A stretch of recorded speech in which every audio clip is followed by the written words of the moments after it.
Three identical point charges Q are placed at the vertices of an equilateral triangle as shown in the figure. The length of each side of the triangle is d. Determine the magnitude and direction of the total electrostatic force on the charge at the top of the triangle. Okay, so let me redraw the diagram so I can work with it. So here's charge at the top. Here's charge at the bottom left. Here's charge at the bottom right. And all of these are D, D, and D. So let's say this one is a blue Q, only blue so I can identify which is which.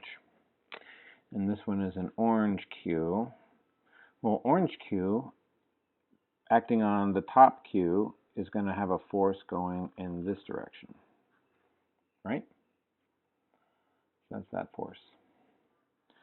The blue Q on the bottom left is going to act with an equal force because the pairs of charges are equal and the distances are equal, so it's going to be in this direction. So each of these two forces can be broken into component parts. So this one's going to have a component that's upward and a component to the right. So I can call this blue F in the x direction and blue F in the y direction. Likewise, the orange one's going to have orange F in the y and orange F in the x.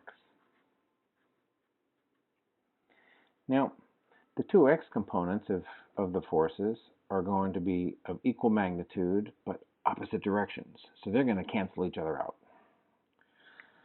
So the only ones we have to worry about, well, take into consideration, not that I wouldn't say we're worried, the only ones we have to take into consideration, so this and this cancel each other out, are the two y components. So let's just find one y component, okay? So just to make my diagram a little bit easier, let me redraw it, just the top portion of it. And let's consider splitting that in half. Remember, in an equilateral triangle, each of these angles is 60. So this is going to be 30 degrees.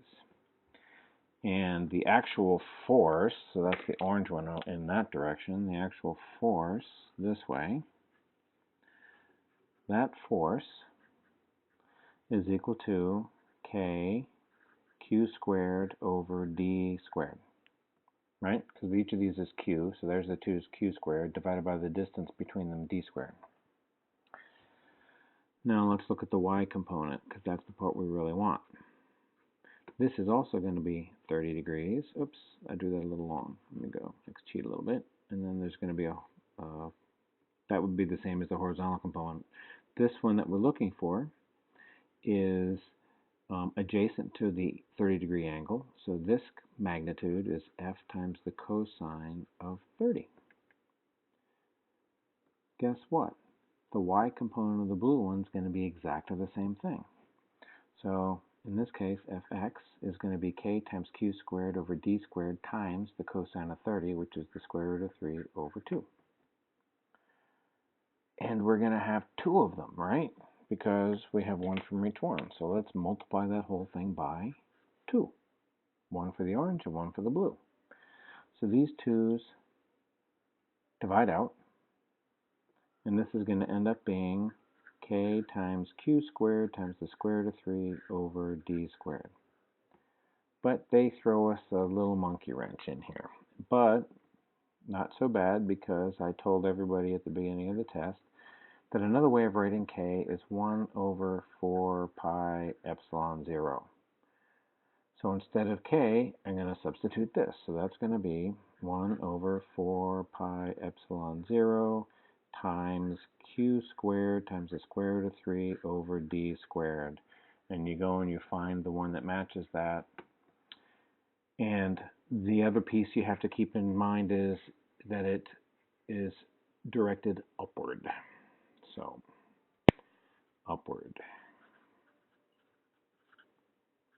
So that's how you do that one.